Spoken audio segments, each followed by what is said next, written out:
रात का सन्नाटा अपने चरम पर था। आसमान में चांद की हल्की हल्की रोशनी बिखरी हुई थी जो बादलों के बीच से झांक रही थी। ठंडी हवा का एक झोंका कभी पेड़ों की पत्तियों को सरसराता तो कभी स्टेशन की छत पर लगे टिन को हल्का सा बजाता। शहर की चमचमाती लाइट्स दूर तक फैली हुई थी, लेकिन रेलवे स्टेशन का माहौल उस रात कुछ अलग था। प्लेटफॉर्म पर गिनती के लोग थे और उनमें से एक था आरव। वह एक पुरानी लकड़ी की बेंच पर बैठा था जिसके किनारे समय के साथ घिस गए थे। उसके हाथ में एक किताब थी, शायद कोई पुरानी प्रेम कहानी जिसके पन्ने हल्के पीले पड़ चुके थे। लेकिन उसकी नजरें किताब पर कम और आसपास की दुनिया पर ज्यादा टिकी थी। आरव का चेहरा शांत था, लेकिन उसकी आंखों में एक बेचैनी थी। वह उस शहर में अकेला था, नौकरी की तलाश में आया हुआ एक नौजवान जिसके सपने बड़े थे और जेब हल्की। स्टेशन पर उसकी ट्रेन भी लेट थी और इंतजार के उस लंबे समय को काटने के लिए उसने किताब उठा ली थी। लेकिन उस रात कुछ और ही होने वाला था। तभी प्लेटफॉर्म के दूसरी ओर से एक लड़की आती दिखी। हल्के गुलाबी रंग का स्वेटर, कंधों तक लहराते बाल और उन बालों में लगी एक छोटी सी चमकीली क्लिप जो चांद की रोशनी में हल्का सा चमक रही थी। उसका नाम था सिया। वह अपने कदमों को जल्दी जल्दी बढ़ाते हुए आरव की ओर आई। उसके चेहरे पर एक मासूम शरारत थी, लेकिन आंखों में हल्की घबराहट भी झलक रही थी। सिया पहली बार उस शहर में आई थी। उसकी ट्रेन छूट गई थी और अगली ट्रेन का इंतजार उसे वहां रोक रहा था। उसने आरव को देखा जो बेंच पर अकेला बैठा था। थोड़ा हिचकिचाते हुए उसने अपनी मधुर आवाज में पूछा, माफ कीजिए, क्या आप बता सकते हैं कि अगली ट्रेन कितने बजे आएगी? आरव थोड़ा चौंका। उसकी किताब हाथ में ही रह गई और उसने सिया की ओर देखा। उसकी आवाज में एक अजीब सी मिठास थी जो उस ठंडी रात में गर्माहट ले आई। उसने अपनी घड़ी पर नजर डाली और हल्के से मुस्कुराते हुए कहा, लगता है आपको भी मेरी तरह इंतजार करना पड़ेगा। ट्रेन अभी 2 घंटे लेट है। सिया ने एक गहरी सांस ली और पास की बेंच पर अपना बैग रखते हुए बैठ गई। उसने कहा, 2 घंटे? इतनी ठंड में? ये तो मुसीबत हो गई। उसकी बात में हल्का सा शिकायती लहजा था, लेकिन चेहरे पर वही मुस्कान बरकरार थी। आरव ने उसकी ओर देखा और कहा, ठंड से बचने के लिए पास में एक चाय की टपरी है। अगर चाहो तो वहां चल सकते हैं। सिया ने हल्का सा सिर हिलाया और दोनों उठकर उस छोटी सी टपरी की ओर चल पड़े। टपरी पर एक बूढ़ा चायवाला मिट्टी के कुल्हड़ों में चाय बना रहा था। आग की गर्मी और चाय की भाप ने उस ठंडी रात को थोड़ा सुकून दिया। चाय के बहाने उनकी बातें शुरू हुईं। सिया ने पूछा, आप यहाँ अक्सर आते हैं? आरव ने हंसते हुए कहा, नहीं, बस किस्मत ने आज यहाँ रोक दिया। और आप? सिया ने बताया कि वह अपने गांव से शहर पढ़ाई के लिए आई थी, लेकिन ट्रेन छूटने की वजह से परेशान थी। धीरे धीरे बातें बढ़ती गईं। कभी बारिश की, कभी किताबों की, कभी चाय की खुशबू की। आरव को सिया की हंसी में एक अजीब सा जादू लग रहा था। वह हर बार हंसती तो उसकी आंखें चमक उठतीं और आरव का दिल अनायास ही धड़कने लगता। चाय खत्म होने के बाद दोनों वापस प्लेटफॉर्म पर आ गए। स्टेशन अब और सुनसान हो चुका था। दूर कहीं एक कुत्ता भौंक रहा था और हवा में ठंडक बढ़ती जा रही थी। सिया ने अपने स्वेटर की आस्तीनें नीचे खींची, लेकिन उसकी उंगलियां हल्के हल्के कांप रही थीं। आरव ने उसे देखा और बिना कुछ कहे अपनी जैकेट उतारकर सिया की ओर बढ़ा दी। ये लो, उसने कहा, तुम्हें ठंड लग जाएगी। सिया ने हंसते हुए मना किया, नहीं नहीं, मैं ठीक हूँ। आप खुद को ठंड में क्यों परेशान करेंगे? आरव ने हल्के से उसकी ओर देखा और कहा, मैं नहीं चाहता कि हमारी पहली मुलाकात बीमारियों से भरी हो। बस इसे पहन लो। उसकी आवाज में एक सादगी थी जो सिया को छू गई। उसने चुपचाप जैकेट ले ली और पहनते हुए हल्का सा मुस्कुरा दी। जैकेट उसके कंधों पर थोड़ी बड़ी लग रही थी, लेकिन उसकी गर्माहट ने सिया के चेहरे पर सुकून ला दिया। थैंक यू, उसने धीरे से कहा। कोई बात नहीं, आरव ने जवाब दिया और फिर किताब को हाथ में उठाते हुए पूछा, तुम्हें कहानियां पसंद है? सिया की आंखें चमक उठीं। हाँ, बहुत। खासकर वो जो दिल को छू जाए। आप क्या पढ़ रही हैं? आरव ने किताब का कवर दिखाया ये एक पुरानी प्रेम कहानी है। दो लोग जो एक रात में मिलते हैं और फिर जिंदगी भर एक दूसरे को ढूंढते हैं। सिया ने हंसते हुए कहा, लगता है हमारी कहानी से मिलती जुलती है। बस ट्रेन का इंतजार और ठंडी रात वाला हिस्सा ही अभी तक हुआ है। आरव भी हंस पड़ा। उसकी हंसी में एक अजीब सी गर्माहट थी जो उस ठंडी रात को और खूबसूरत बना रही थी। दोनों फिर बातों में खो गए। सिया ने बताया कि उसे गांव की सादगी पसंद है, लेकिन शहर के सपने उसे यहाँ खींच लाए। आरव ने अपनी कहानी सुनाई, कैसे वह अपने परिवार का पहला ऐसा लड़का था जो गांव से बाहर निकलकर कुछ बड़ा करना चाहता था। तुम्हें डर नहीं लगता? सिया ने पूछा। अकेले अनजान शहर में? लगता है, आरव ने स्वीकार किया। लेकिन डर से बड़ा कुछ करने की चाहत होती है। और तुम्हें? सिया ने एक पल सोचा और कहा, मुझे लगता है जिंदगी में कुछ चीजें डर के बावजूद करनी पड़ती हैं। जैसे आज यहाँ रुकना। उनकी बातें गहरी होती जा रही थी। स्टेशन की घड़ी ने रात के 12 बजने का इशारा किया, लेकिन न तो आरव को नींद आ रही थी, न ही सिया को। हवा में ठंड बढ़ती जा रही थी, लेकिन उनके बीच की गर्माहट कम नहीं हो रही थी। तभी दूर से एक ट्रेन की सीटी की आवाज आई। सिया ने घड़ी देखी और कहा, लगता है मेरी ट्रेन आ गई। उसकी आवाज में हल्की सी उदासी थी। आरव का दिल अचानक धक से रह गया। वह कुछ कहना चाहता था, लेकिन शब्द उसकी जुबान पर अटक गए।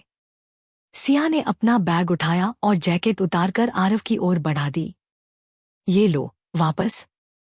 और थैंक यू, सच में। आरव ने जैकेट लेते हुए कहा, इसे रख लो। रास्ते में ठंड होगी। सिया ने हल्का सा सिर हिलाया और कहा, नहीं, ये तुम्हारी है। लेकिन मैं इसे याद रखूंगी।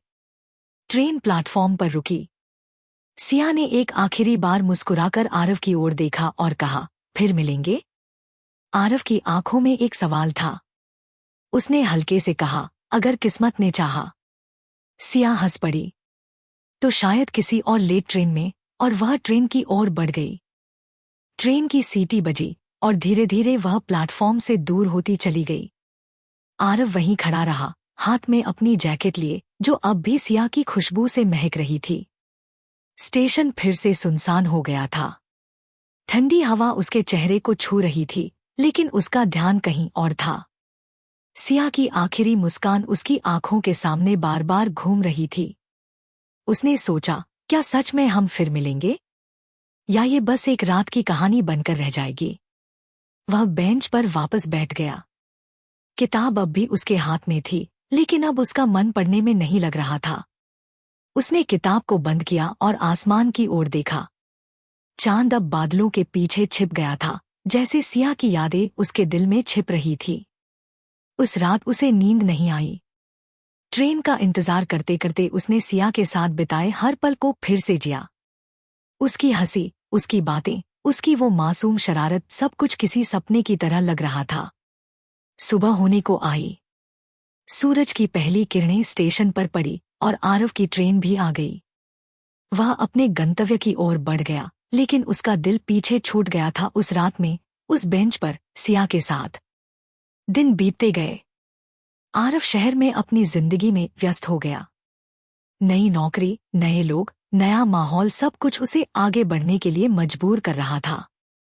लेकिन हर रात जब वह अकेला होता, सिया की यादें उसे घेर लेतीं। उसने सोचा कि शायद वह उसे ढूंढे। लेकिन कैसे? उसके पास न सिया का कोई नंबर था, न पता। बस एक नाम था, सिया, और एक रात की मुलाकात की यादें।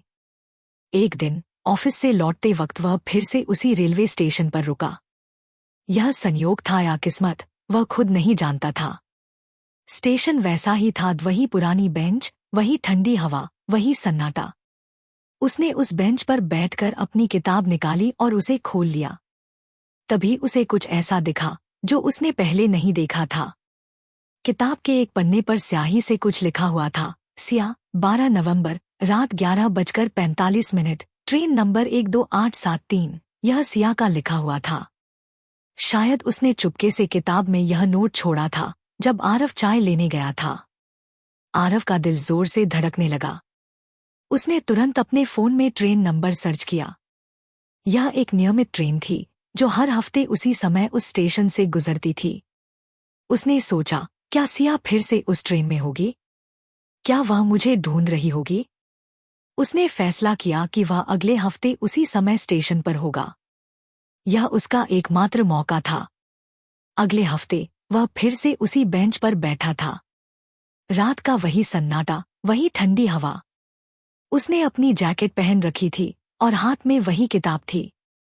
उसकी नजरें हर आने जाने वाले चेहरे पर टिकी थी।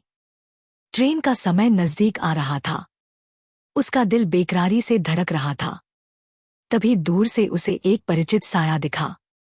हल्का गुलाबी स्वेटर, कंधों तक लहराते बाल और वही छोटी सी क्लिप।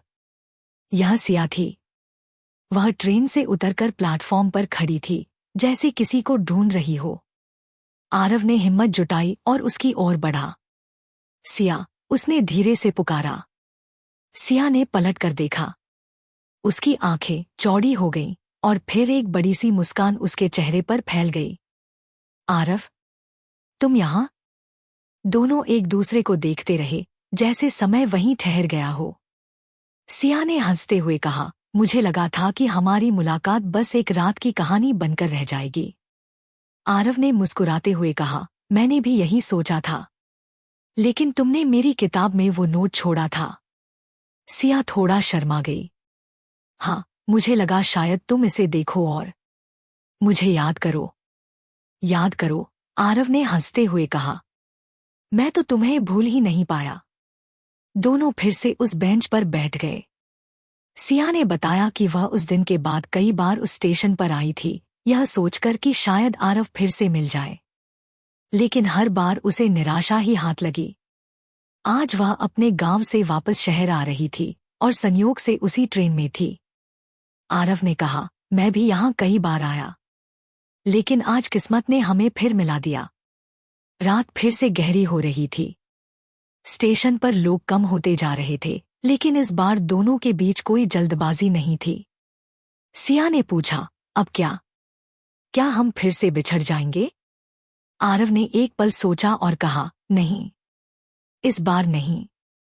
मैं तुम्हें फिर से खोना नहीं चाहता। सिया की आंखों में एक चमक थी। उसने कहा, तो फिर क्या हम इस कहानी को आगे बढ़ाएं? आरव ने हल्के से उसका हाथ थामा और कहा, हाँ, लेकिन इस बार बिना लेट ट्रेन के। दोनों हंस पड़े। उस रात स्टेशन की ठंडी हवा में दो दिल एक दूसरे के करीब आए। यह अब सिर्फ एक मुलाकात नहीं थी, यह एक नई शुरुआत थी। उसके बाद के दिन उनके लिए सपनों की तरह थे। आरव और सिया ने एक दूसरे का साथ नहीं छोड़ा। वे अक्सर उसी स्टेशन पर मिलते, वही चाय पीते और अपनी जिंदगी की नई कहानियां बुनते।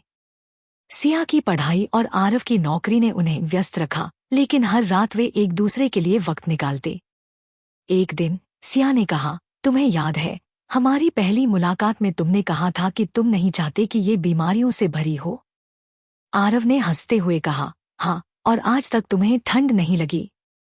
सिया ने उसकी ओर देखा और कहा, क्योंकि तुम हमेशा अपनी जैकेट लेकर तैयार रहते हो। उनकी कहानी अब सिर्फ एक रात की नहीं थी। यह एक ऐसी दास्तान बन गई थी जो समय के साथ और गहरी होती जा रही थी। स्टेशन की वो बेंच, वो ठंडी रात और वो लेट ट्रेन, सब कुछ उनकी जिंदगी का हिस्सा बन गया था। समय बीतता गया। आरव और सिया की दोस्ती प्यार में बदल गई। वे एक दूसरे के लिए वो सहारा बन गए जो हर मुश्किल में साथ देता है। शहर की भागदौड़ में, जहां लोग अपने लिए वक्त नहीं निकाल पाते, उन्होंने एक दूसरे के लिए हमेशा समय निकाला। एक साल बाद एक ठंडी रात में आरव ने सिया को फिर से उसी स्टेशन पर बुलाया। सिया को लगा कि यह बस एक आम मुलाकात होगी, लेकिन जब वह वहां पहुंची तो उसने देखा कि बेंच पर एक छोटा सा लाल गुलाब रखा था और पास में वही पुरानी किताब। आरव उसके सामने घुटनों पर बैठा और कहा, सिया, उस रात जब हम पहली बार मिले, मुझे नहीं पता था कि जिंदगी मुझे तुम्हारे जैसा तोहफा देगी। क्या तुम मेरे साथ इस कहानी को हमेशा के लिए पूरा करोगी? सिया की आंखें नम हो गईं। उसने हाँ में सिर हिलाया और कहा, हाँ आरव, मैं भी यही चाहती हूँ। उस रात स्टेशन की वही ठंडी हवा गवाह बनी जब दो दिल हमेशा के लिए एक हो गए। उनकी शादी कुछ महीनों बाद हुई। सिया ने अपने गुलाबी स्वेटर को संभाल कर रखा और आरव ने अपनी जैकेट को। उनकी जिंदगी में कई लेट ट्रेनें आईं और गईं, लेकिन अब वे हर मुश्किल को साथ में पार करते थे। कई साल बाद जब उनके बच्चे बड़े हुए, वे उन्हें उस स्टेशन पर ले गए। सिया ने हंसते हुए कहा, यहीं से हमारी कहानी शुरू हुई थी। आरव ने उसकी ओर देखा और कहा, और यहीं से ये हमेशा चलती रहेगी। उनकी कहानी अब सिर्फ उनकी नहीं थी। यह उस स्टेशन की, उस बेंच की और उस ठंडी रात की कहानी थी जो हर बार उन्हें उनकी पहली मुलाकात की याद दिलाती थी। रात के मुसाफिर अब सिर्फ मुसाफिर नहीं थे, वे एक दूसरे के हमसफर बन चुके थे।